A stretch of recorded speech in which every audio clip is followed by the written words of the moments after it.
señor Gómez, por su extensa explicación, que nos ha aportado, sin duda, mucha información.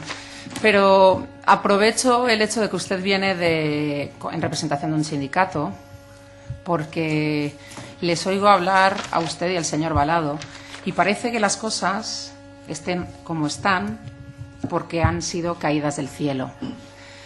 Entonces, aquí estamos en una coyuntura mundial, que es la de la OMC, europea, que es la de la PAC, y valenciana, que es la de falta de apoyo tanto a productores como a la de trabajar hacia una concienciación del consumidor, que precisamente abra mercados, que es lo que pasa en muchos países de Europa.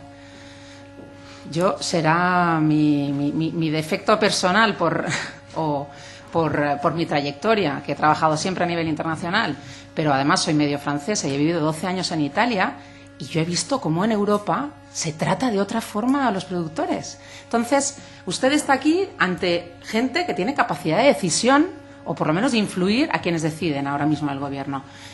Usted viene de un sindicato que tiene un representante europeo, que es la Copa-Cogeca, que ha cuestionado muy poco la PAC de la manera en la que influye a los pequeños productores.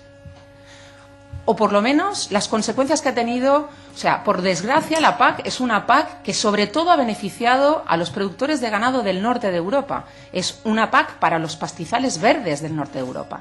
Pero a una agricultura y a una ganadería en concreto, como la valenciana, solo ha visto la muerte lenta, y ya no tan lenta, a la que estamos viendo cómo llevan. Esa PAC, pues dos de los partidos mayoritarios de este país las han estado votando a favor siempre. Nunca la han cuestionado.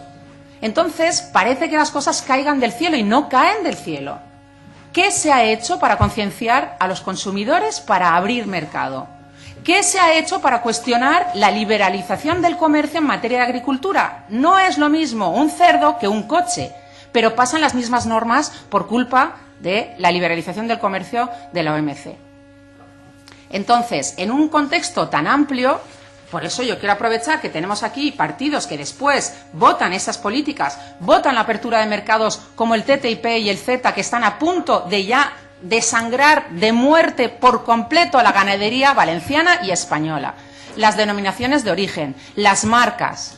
Estos partidos, el Partido Popular y el PSOE, están votando a favor en el Parlamento Europeo de que siga el TTIP. Entonces, ante esta situación tan dramática, yo simplemente quería, por una parte, aprovechar que usted es representante de un sindicato para ver de qué manera su sindicato se posiciona frente a estas macropolíticas que al final son las que están llevando a esta situación actual. Usted ha señalado, porque muchas de las preguntas que le iba a hacer ya las ha contestado su compañero antes, y ha señalado unos problemas que en efecto queríamos señalar nosotros también, que es el de la convivencia de la fauna silvestre junto con el ganado extensivo y la falta de control sanitario a esa fauna silvestre, que en efecto es un gran problema, porque esas